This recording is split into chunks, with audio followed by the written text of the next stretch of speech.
5, 4, 3, 2, 1. Começa agora a aula mais divertida do mundo. E quem pediu a música de hoje foi Marcos Sena Araújo Filho. Ele é morador de Belford Roxo. Aí, Belford Roxo, um grande abraço. Aí, Márcio, a música que você pediu.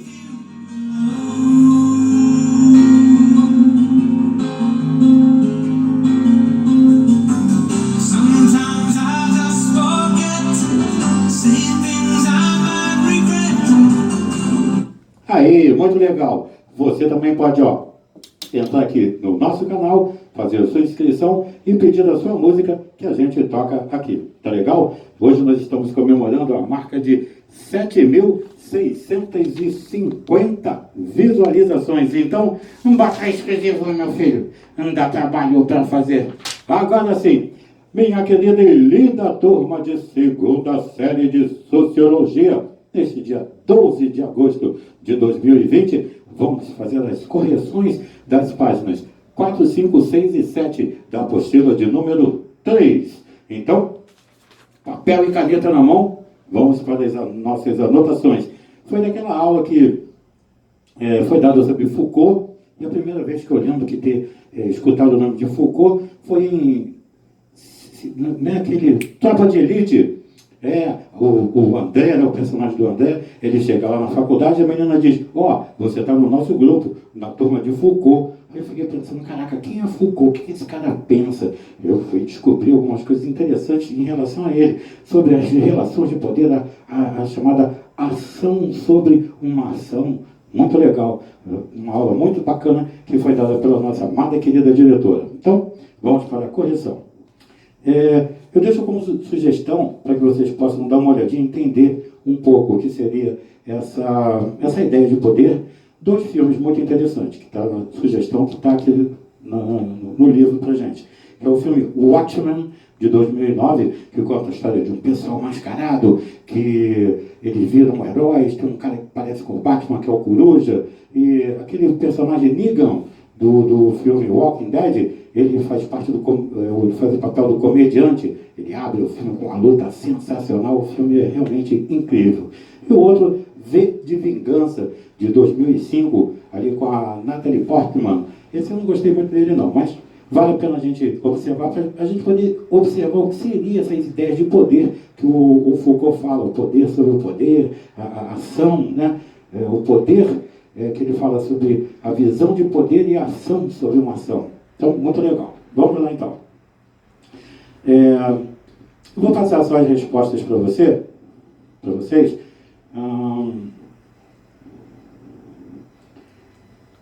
Começa no praticando, né? A questão número 1 é a letra A.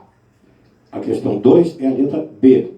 A número 3, a resposta seria o seguinte: os outsiders, portanto, sempre foram vistos como aqueles de comportamento desviante.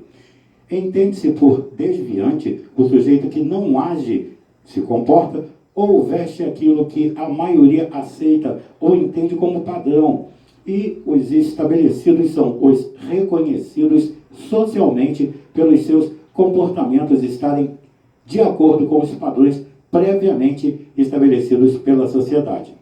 Na questão 4, a resposta é a partir do aparelho repressor ou dos aparelhos repressores. A questão número 5 vai falar sobre a ideia de Foucault. Está dizendo assim, a 5.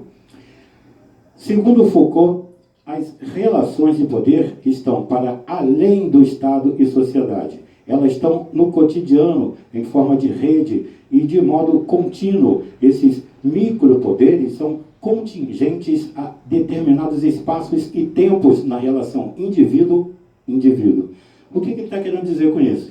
Ele diz aí que muitas das vezes você faz algo que é imposto pela sociedade e acaba não fazendo o que a lei está determinando. Ou seja, Às vezes é mais importante o que está sendo determinado ali pela sociedade, que está te impondo determinadas coisas, do que a própria lei. Mesmo porque muitas vezes você desconhece a própria lei. Na verdade, o Foucault ele tem uma visão realmente incrível. Ele fala sobre vários tipos de louco também, num outro contexto. Ele vai falar que do século I ao século V, o louco é visto de uma forma, e até o XVII de outro, hoje em dia já é de outra forma. Uma outra matéria, em outro momento, a gente vai estar falando sobre isso.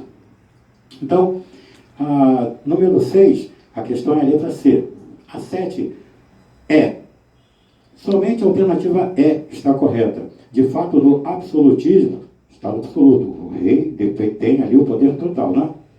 O Estado era forte e soberano no vinculado à figura dos reis. Já o republicanismo defende que soberano é o povo e qualquer pessoa pode ser retratada. Uma figura anônima. O pensador inglês do século XVII, Hobbes, foi um típico defensor do Estado absolutista, enquanto Jean-Jacques Rousseau, pensador do século XVIII, defendeu o republicanismo, afirmando que o povo é soberano e todo poder emana do povo. Uma frase famosa, né? Tem mais. A posição A, fazendo os comentários.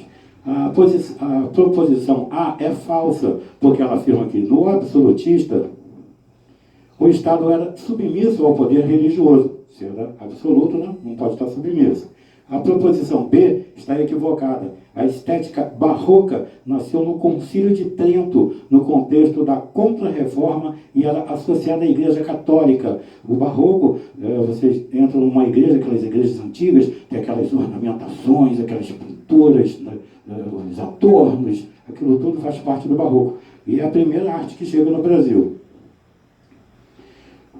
Aí continua assim, a alternativa C está incorreta, pois a figura feminina não era associada à autoridade no Estado absolutista.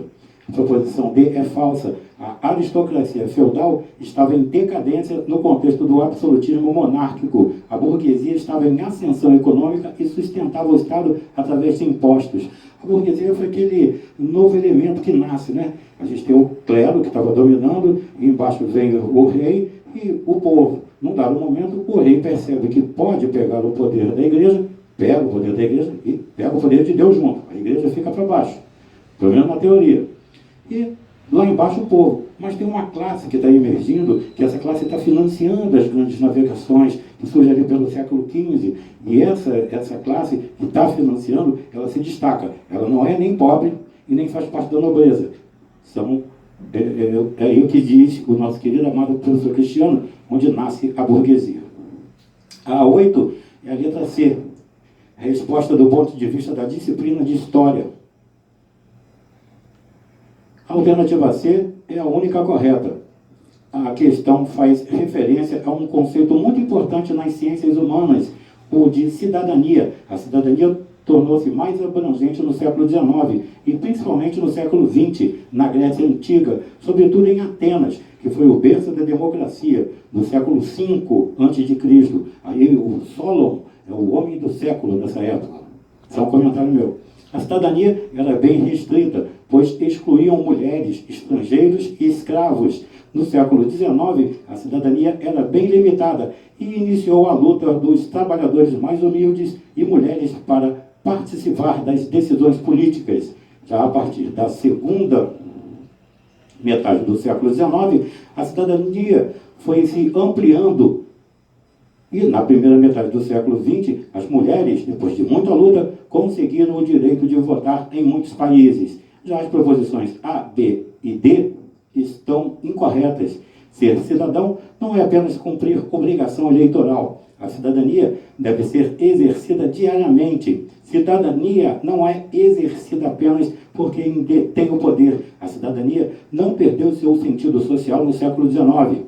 A resposta do ponto de vista da disciplina de sociologia seria que, ainda que a presente questão tenha como princípio uma abordagem histórica, seu tema pode ser compreendido também a partir da sociologia. Segundo as reflexões das ciências sociais, a cidadania corresponde à plena participação dos indivíduos na comunidade política.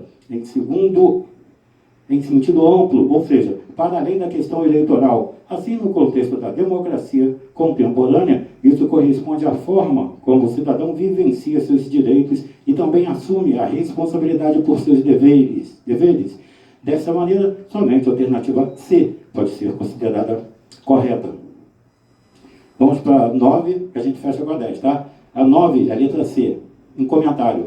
A corrupção não é somente um desvio moral, mas também um cálculo racional de custo-benefício. Esse aspecto instrumental e pragmático é que está sendo sublinhado no texto. Como o objetivo era o lucro, a corrupção se tornou um instrumento prático de aumentá-lo, desconsiderando assim fatores éticos externos à lógica capitalista. E a 10, a desafiando, a questão é a letra A. Só um breve comentário. A questão remete aos conflitos agrários ocorridos no Brasil entre o movimento dos trabalhadores sem terra e o movimento dos trabalhadores sem terra. Percebe que a desigualdade surge no Brasil quando o país é dividido por capitanias ali. Então, ali começa a surgir a desigualdade no país, segundo o MST. E os latifundiários vinculados à URD, a União Democrática Ruralista. As assertivas 1, 4 e 5 estão incorretas. Não há igualdade de forças entre MST e UDR. Basta observar a enxada contra uma poderosa arma de fogo. A balança nas mãos da UDR deixa claro que de lado está a justiça. O chapéu representa o latifúndio, o fazendeiro e a UDR. A resposta do ponto de vista da disciplina de sociologia seria: as únicas alternativas corretas são a 2 e a 3. Ali tem uma charge, né? E essa charge faz uma crítica à forma como a justiça é utilizada no Brasil para defender os interesses dos grandes latifundiários em detrimento dos movimentos sociais rurais, em especial ao MST. Não se esquecendo que nós não estamos em férias, nós estamos em quarentena. Eu peço que tenham muito amor, muito carinho, muita paciência com todos que estão ao seu redor. Deixe um beijo no fundo do seu coração. Fiquem bem e até a próxima semana.